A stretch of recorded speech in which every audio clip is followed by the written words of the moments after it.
Can't go a week without a crypto story. The audience loves it. They're always available. Here we go. This time it's Peter. We're not waiting for John to be here for this one, but Peter, what's the story for today's not so critical update?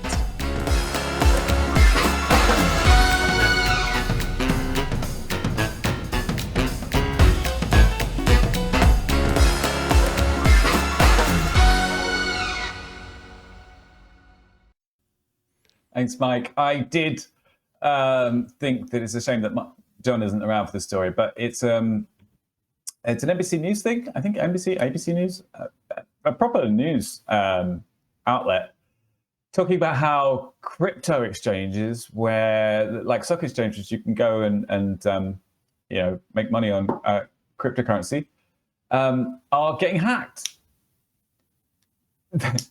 So I was waiting for Mike to sort of come in there, but anyway, I'll carry on. He had a go at me the other day to say that sometimes we spend a little bit too long introducing the stories themselves, and since then I didn't realize that was the whole story. Sorry, Well, it's kind of the crux of the story. There's a couple of interesting facts that have been included in it. One of which is that in, I think it was 2022, there was 6 heists of crypto exchanges over $100 million, which is, a lot. The kind of main point of the story was that they're becoming massive targets because, crypto exchanges aren't really necessarily harder to hack than any other kind of organization. So when there's a choice of targets to go and ransomware, you can go after Enterprise X or whatever, or you can go after Crypto Exchange X. And with Enterprise X, you might get a small ransom, or not necessarily small, but a ransom, or I don't know, come away with a botnet. But with Crypto Exchange, you can come away with real money, with actual, and there's nothing you can do because of the nature of crypto. It's really hard to recover that money. And that made me wonder, how did the FBI actually recover all that money from our evil? The $6 million. How did you can't reverse cryptocurrency transactions? That somebody must have sent the money back somehow. So did they arrest the people it was sent to? Or anyway, side point. When they stormed the our evil compound, they had the password for their crypto wallet written on a yellow sticky on. This is not true. I don't know if that's true or not. I'm totally making that up, but it had to be something like that, right? Surprised. I guess. Yeah, I guess it must be. They invaded at a time before the computer's lock screen kicked in, and the guy was still logged into his wallet, so they just moved the mouse to make sure the computer didn't go to sleep. I wouldn't be surprised if it was something like that. Yeah. I had muted myself when I turned the story over to you, and I thought like, oh, I should, come back on muted and pretend that I've never used the internet before. But then you cut to me earlier than I expected, and I was muted, proving that I don't know how the internet works. So what I was going to add to the story is that it did come from NBC. Yeah, man, I know. I have this microphone in front of me, and it doesn't seem to be working. Mike? Yes, I know. Mike, I know. Can you hear me?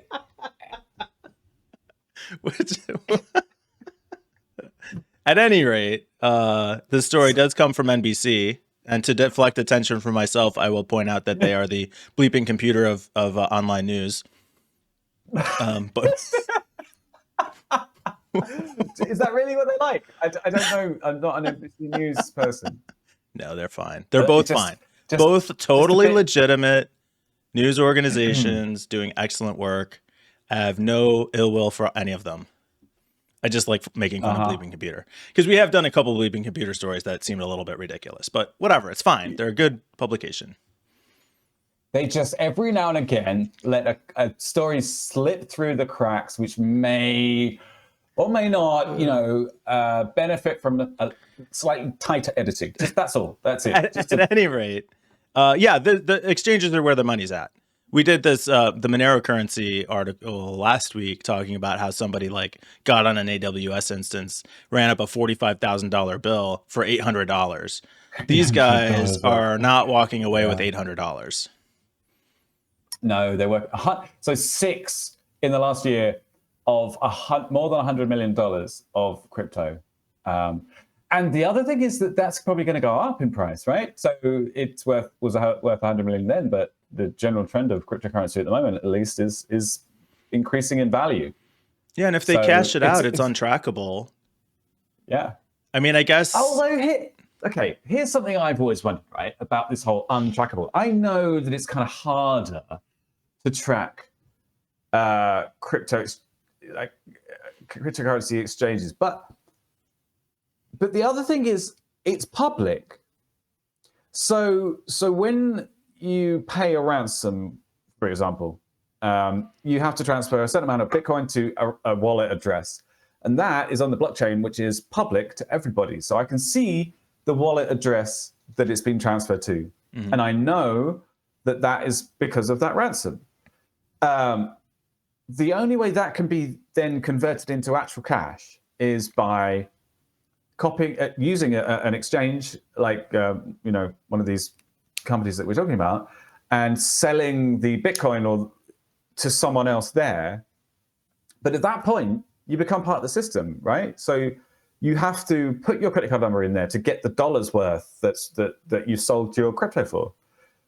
So I don't really see how it's that much more anonymized, really. This just highlights how unfortunate it is that Jon was suspended over the Log4j incident.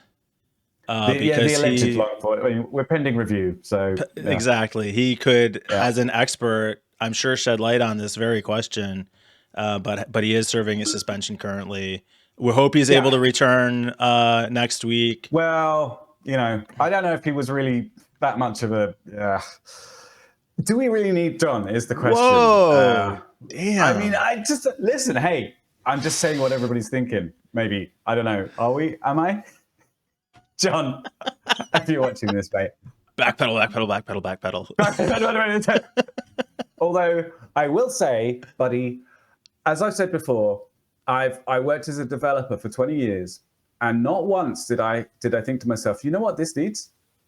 This needs an immutable record of what everything's happened that really? Nobody can modify, that's entirely public. I think about pretty much everything I say. Oh, really? Oh, my God. It needs to be preserved for posterity.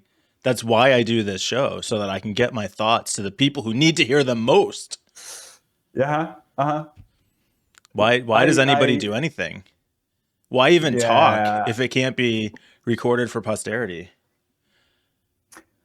So what you're saying is that our podcast is essentially a cryptocurrency in audiovisual format. It's our very own. It's our very own ledger. Isn't everything in life ultimately a blockchain? Oh my God, I can't keep this up, Mike. I genuinely can't. Too cringy.